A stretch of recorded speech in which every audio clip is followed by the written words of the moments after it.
Hey guys, it's Mecha-san here, and I haven't done a Watch Mojo reaction in a while. I know some people in my Discord has recommended a couple of Power Rangers related Watch Mojo videos, but I'm behind on Power Rangers, so I've kind of been avoiding that. But I figured, you know what does Watch Mojo have that's could interest me? And apparently yesterday, they released one of their top 20 videos, okay? And it's an interesting topic. The 90s cartoons we're ashamed to love. In the thumbnail, it had the Super Mario Brothers Super Show. Which, yeah, I know I watched like a couple episodes here, but that was because I caught it. I caught it on when the show aired, but I never recalled what channel, what day, or what time slot it was on. And then, of course, there was, then next to it was Ace Ventura Pet Detective cartoon, which I know I watched a bit more than the Super Mario Brothers movie, but again, same issue. Basically, I watched more of the Masked cartoon series than Ace Ventura. So I'm very curious to see here. Okay, let's see what we got. Now, interesting, it starts with this here, New Kids on the Block, 1990. Never heard of it. Never heard of it. It's not a cartoon. It really stinks. Oh.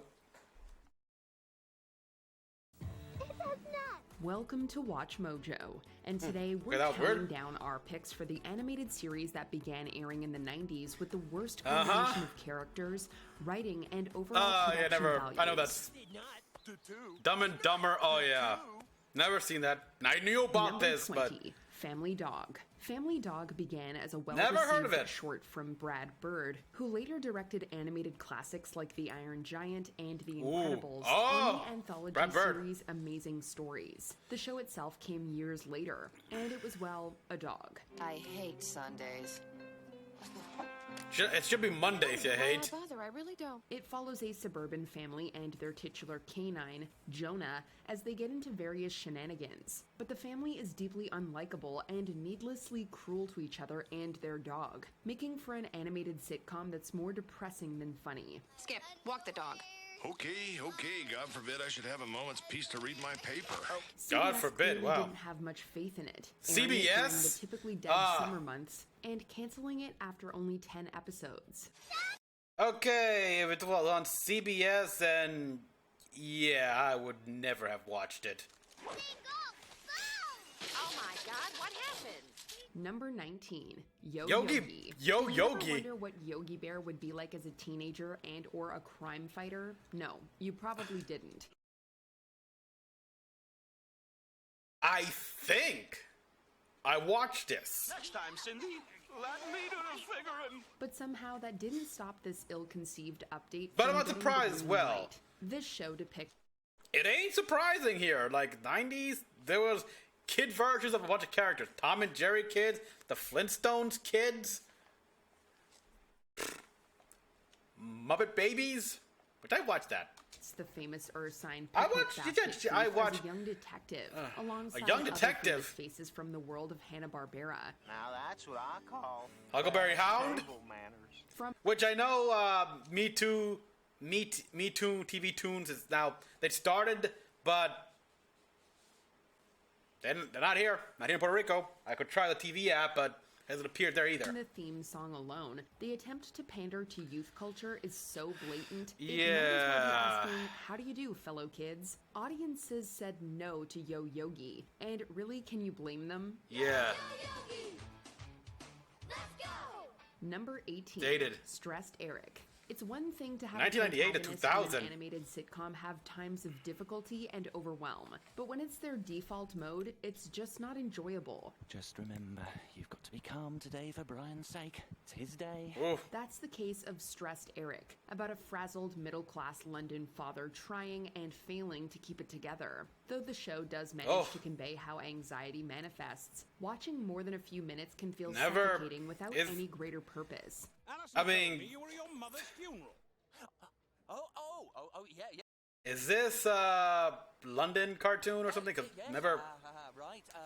Nope, no clue. And the titular Eric isn't the kind of lovable loser that makes us want to root for him. It's a feel-bad show that may appeal to very specific tastes, but which just leaves us feeling empty. Number 17. The Adventures of Super Mario Bros. 3. What? Super Mario Bros. 3 Adventures of Super Mario Bros. 3? of all time. Shouldn't This it be TV the Super Mario Bros. adaptation, Super Show? loosely inspired by the aforementioned game, isn't considered to be one of the best anythings of all time. Let go! I'll catch ya! NBC. That's why I don't CBS, NBC. Nope. Never watch anything. Also, never watch those. Like, CBS and NBC, you don't really think those are the channels which you see cartoons.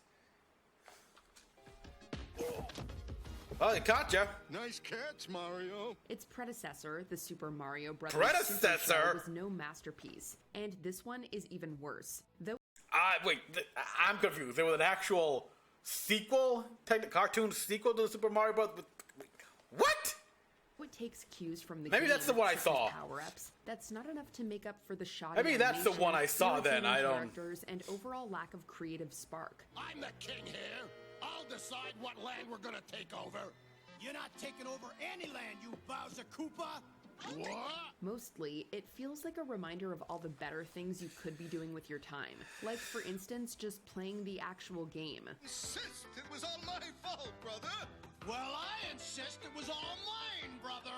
Number 16. The Brothers Flub. 1999 saw the premiere of Futurama.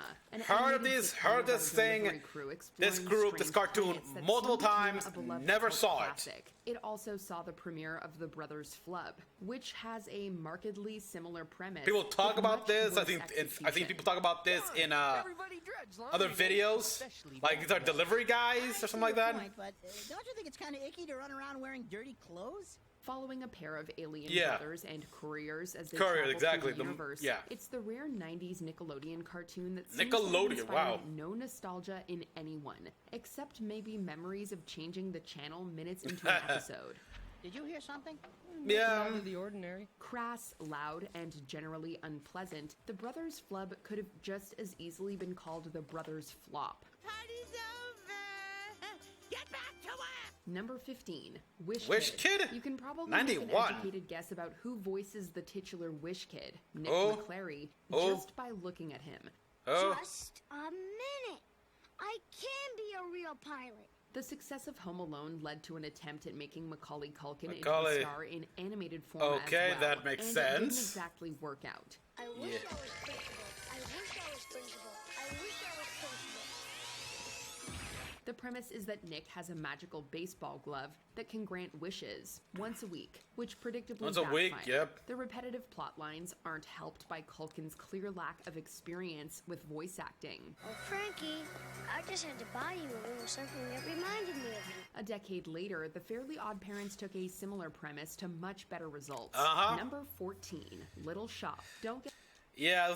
Okay, Little Shop again. Didn't see it, but I know about this existence because of Nostalgia Critics. Like when she did his Fox Kids video, something like that, where the plaid raps and stuff. Get us wrong. We absolutely love Little Shop of Horrors. Yeah. Both the original B movie and the musical adaptation. But it wouldn't be our first choice for an animated adaptation. But who are you? Where are you from? How did you... Would you butt out with the questions? I'm trying to be dormant here. Little Shop takes the deliriously sinister premise of a people-eating Venus flytrap and tones it down considerably. Now, Junior is a companion to the young nerdy Seymour, and though he has some powers, he's much less carnivorous than he is in the live-action adaptations. That's by no means anything new here. They've been doing that forever here. Like, they take these characters. I mean, I've been watching the Beetlejuice cartoon that they had playing on Amazon Prime.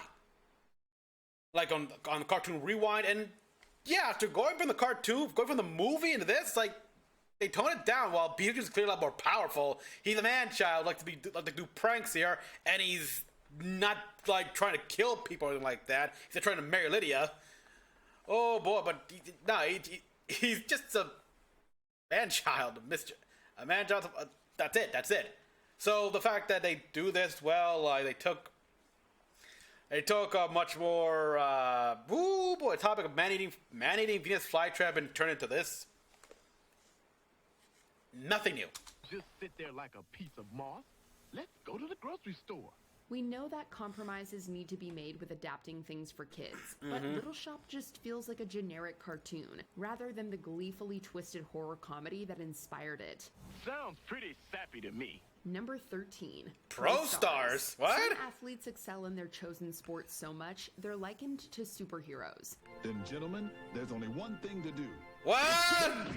So it's easy to understand where the idea for a show depicting sports legends Michael Jordan, Wayne Gretzky, and Bo Jackson as a crime-fighting team, helping kids to be their best. I'll tell you what, little slugger. If you ever do learn how to hit a curveball, you can teach me too. Sure thing, pal. Though it has some good intentions, it's hard to miss how much it's true to cash in on the fame of its real-life counterpoints. Yeah. Though Jordan himself rarely showed up for live-action segments. Call it a swing and a miss, a fumble, or an air ball. Either way, it's the Harlem Globetrotters had a show, right? And then a crowd with Scooby-Doo a few times.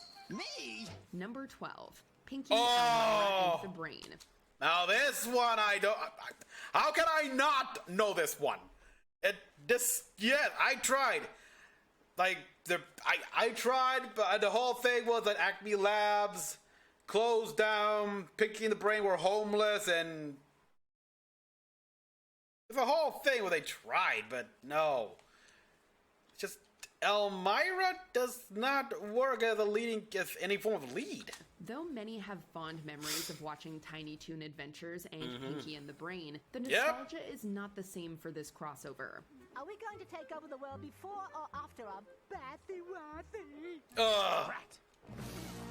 Bathy-Wathy for the little mousies and their poopy smell. Combining the worlds of hyperactive Elmira Duff and the former lab mice. Elmira Duff. That was her last name. I did not know that. But if anything, I wanted that girl to be in a straitjacket. Well, I think she was a straitjacket in a few episodes.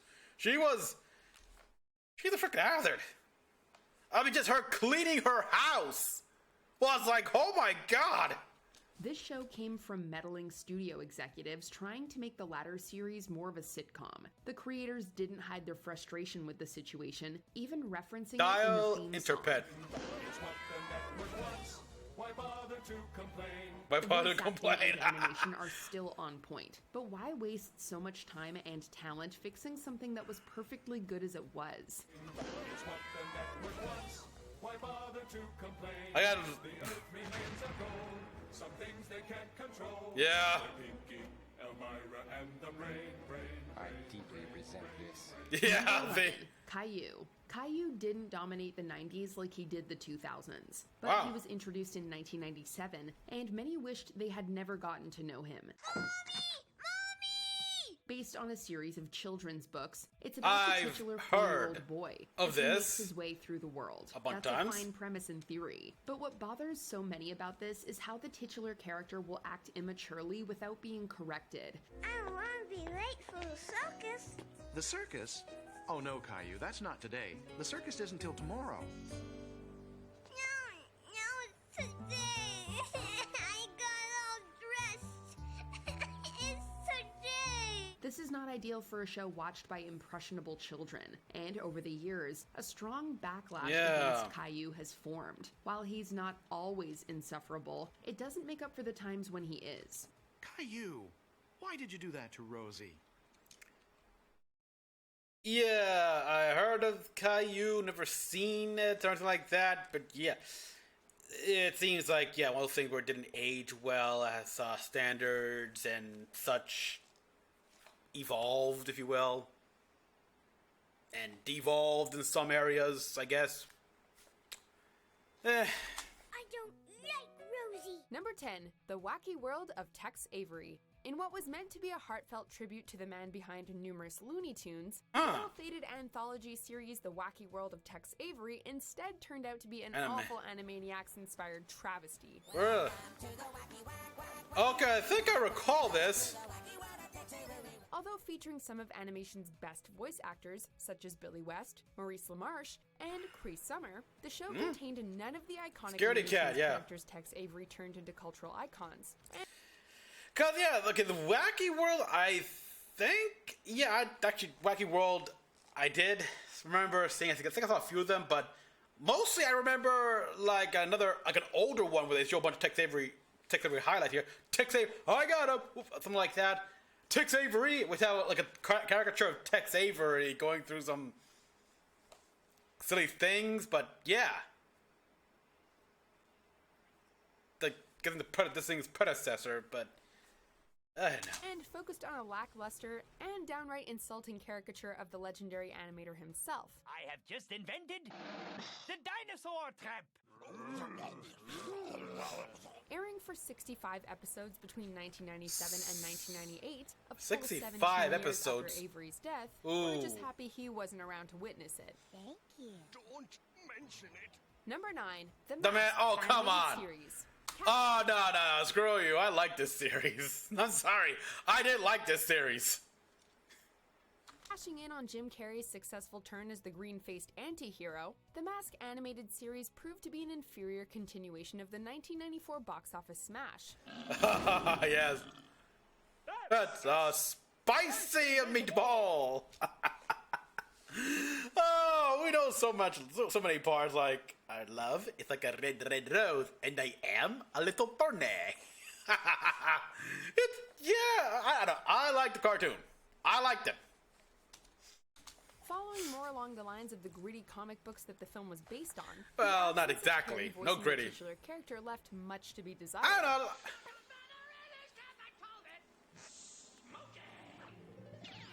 The animated series saw the clumsy Stanley Ipkiss take on a bevy of villains intent on taking over Edge City, including the Jason Voorhees-like Walter from the comics. Yep. Featuring the voice talents of Frank Welker, Jim Cummings, and Rob Paulson. Hey, that's good enough. The series ran for 3 seasons. Superpowered mutants are destroying the city. It wasn't anything special, but at least it was better than Son of the Mask. Yeah.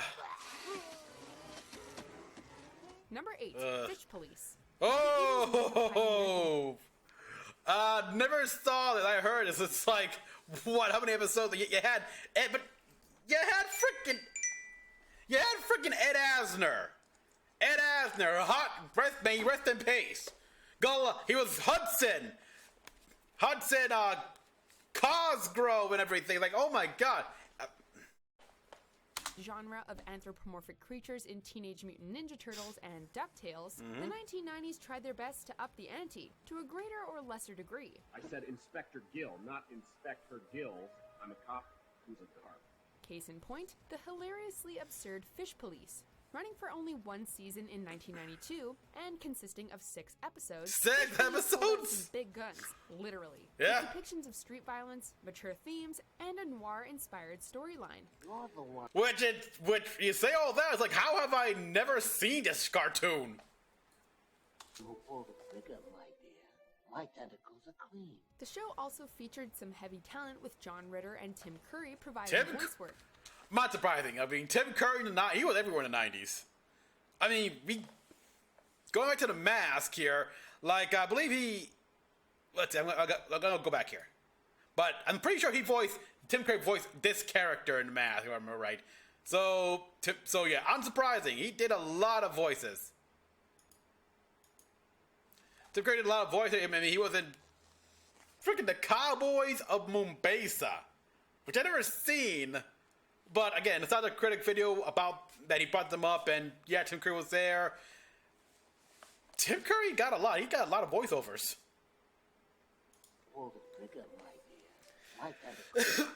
The show also featured some heavy talent with John Ritter and Tim Curry providing voice work. Needless to say, the show was eventually buried by CBS, but still CBS. A small cult following. That explained a CBS show. It's like, don't you know caffeine is bad for your health? Damn, I hate risking my life for an unevolved species. Number 7, Ace Ventura, Pet Detective. By 1994, 5 years? Could not really? Be escaped, especially after the smash hit Ace Ventura, Pet Detective. Go in there. Woo! Sure enough, the marketing execs planned an entire animated series surrounding the over-the-top Private Eye's further adventures. Spike, pack your down underwear. The lack of Jim Carrey, much like The Mask, proved to be a source of disappointment in the series' embarrassing 3-season run. JetX? JetX? I don't remember you on JetX. I watched JetX like religiously. Okay, I never been, but I don't recall ever. I do know the crossover you had with The Mask here. Even The Mask found you annoying. Even seeing an unwanted crossover episode with The Mask in 1997. Somebody stop us! Yep, there it is. With humor more akin to the Ace Ventura sequel, When Nature Calls, the animated counterpart just didn't live up to the hype of the original film. Alrighty then. Number 6, Attack of the Killer Tomatoes. God! There are some movies that just shouldn't even be considered for children's entertainment. A prime suspect in this case would be... And to know the girl the girl apparently one of a set of humanoid tomato or something like that. Because again, I only know about this from the Nostalgia Critic, and the theme song's kind of catchy as well. Attack of the Killer Tomatoes, tomatoes. The abysmal and unnecessary cartoon adaptation of the ridiculous sequel to the 1970s cult B-movie, Attack of the Killer Tomatoes. I don't know! I mean, it worked, especially in the 90s here, how tomatoes are viewed as something like to throw at bad comedies, so... That aired on Fox Kids between 1990 and 1991. Taking place 5 years after the Great Tomato War of the first film, the animated series followed the exploits of Dr. Q.T. Gangrene in his attempts to take over the world with homicidal tomatoes. But I, using just 6 milk bottles and a tuning fork, have discovered how to drive tomatoes into a frenzy. As much as it had the makings of a wacky series, Attack of the Killer Tomatoes only managed to fall flat after 21 episodes. Wow! Major gross out. Number 5, Hammerman. In the early 90s, MC Hammer could be seen MC Hammer, what? Isn't that sure looks like it? Who? Okay, MC Hammer. I know what MC Hammer is, but Hammer Man? Before he got his own animated TV series. Airing for only 13 episodes in the fall of 1991, Hammerman had the unique distinction of actually having the iconic rapper star in the show. Well, the live-action parts at least. The vocal duties being taken over by actor-screenwriter Clark Johnson, later of The Wire and Homicide: Life on the Street fame. Really? Magical shows? Hammerman proved to be a ridiculous cash-in attempt on Hammer's fame, with the titular superhero, along with the help of his living shoes, tackling various social issues in the fictional Oaktown. The file situation's been put to an end, but Wait. our overall problems have just begun. Oaktown. Why was that fictional? It sounds like a common name. And oh my God, Mega Babies! Yes, I did watch this. I did watch this one, and I enjoyed it. Number 4, Mega Babies. With almost universally bad reviews, the gross humor of Mega Babies was definitely not the best choice Columbia, TriStar, and eventually Sony Entertainment banked on for success in the wake of Rugrats. Set in the uninspired Your City, USA, Mega Babies follows 3 superpowered infants who fend off giant robots and invading forces in disgustingly imaginative ways. Come on, Chili, do your stuff. Oh.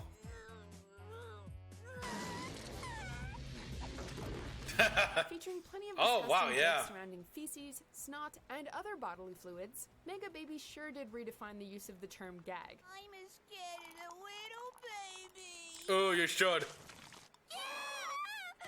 However, that didn't stop the creators from giving us 52 mucus-filled episodes over 2 seasons. Yeah, but I remember them. Why the sour puss, dollface? Number 3, Dumb and Dumb and Dumber. Jim Carrey again. Once again cashing in on the comedian's jarring fame, Hanna-Barbera's unfortunate animated take on the misadventures of Harry Dunn and Lloyd Christmas proved to be an understandable failure. How about a railroad conductor? No, Yeah. I don't know how to read music. Yep, The Mask, oh yeah, definitely watched. Ace Ventura, I know I did. I just don't remember that many episodes. If at all. This?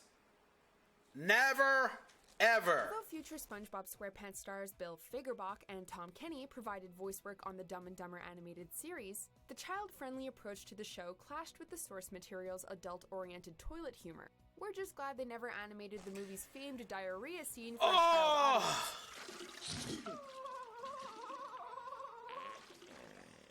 Needless to say, 13 episodes was all we got. Ew. And didn't need. Yeah. Number 2, New Kids on the Block.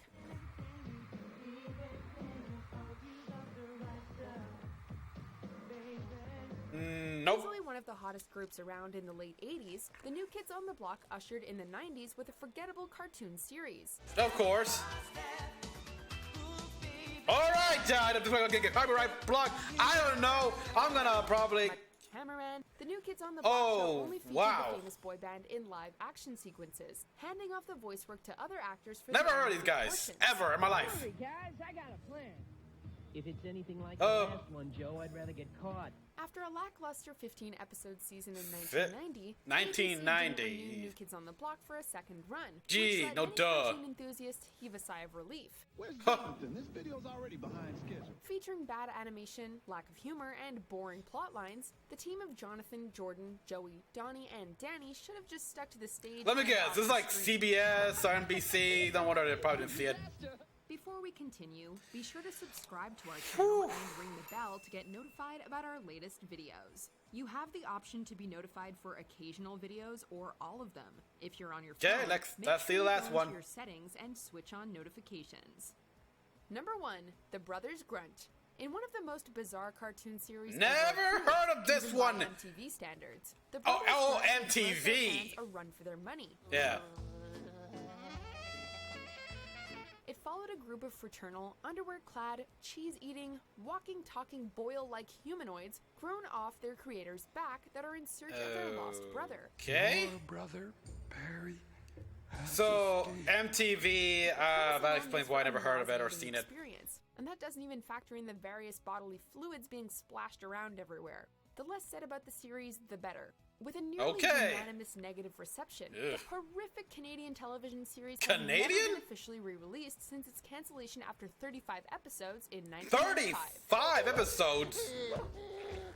Which of these animated series makes you cringe? What's this one? Let us know in the comments.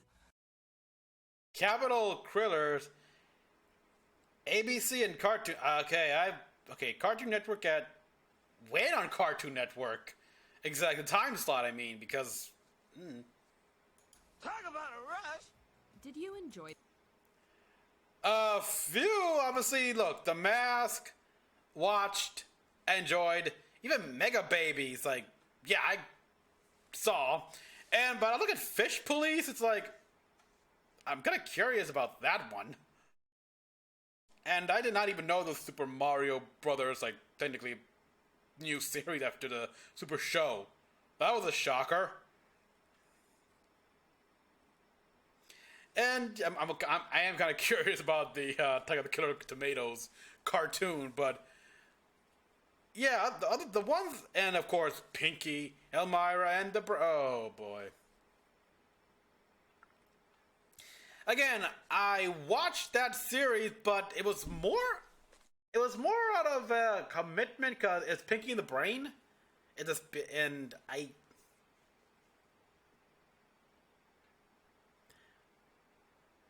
don't think I ever really liked it.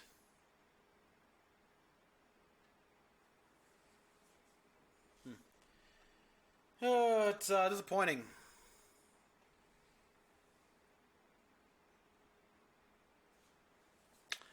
But yeah, like a number of these, like, oh, damn, Hammerman, and New Kids on the, oh god. Yeah, if you actually did like these cartoons, yeah, you should be ashamed, actually. I'm sorry. So, I mean, again, only like 3, some of these are like, I've never heard, like, Wish Kid with Macaulay Culkin. That makes sense. They try to make that a cartoon. I mean, heck, this was a time when crude comedians got cartoons. I mean, Bobby's World, frickin' Life with Louie. It's by no means weird. I'm surprised they ever did a kid's cartoon like with Will Smith and how it was like growing up in Philly as a kid before moving to Bel Air.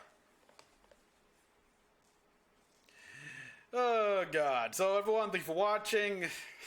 Tell me what you thought about this in the comment sections down below here. Like, any of these you actually watched? Do you remember watching or something like that? Or, I don't know.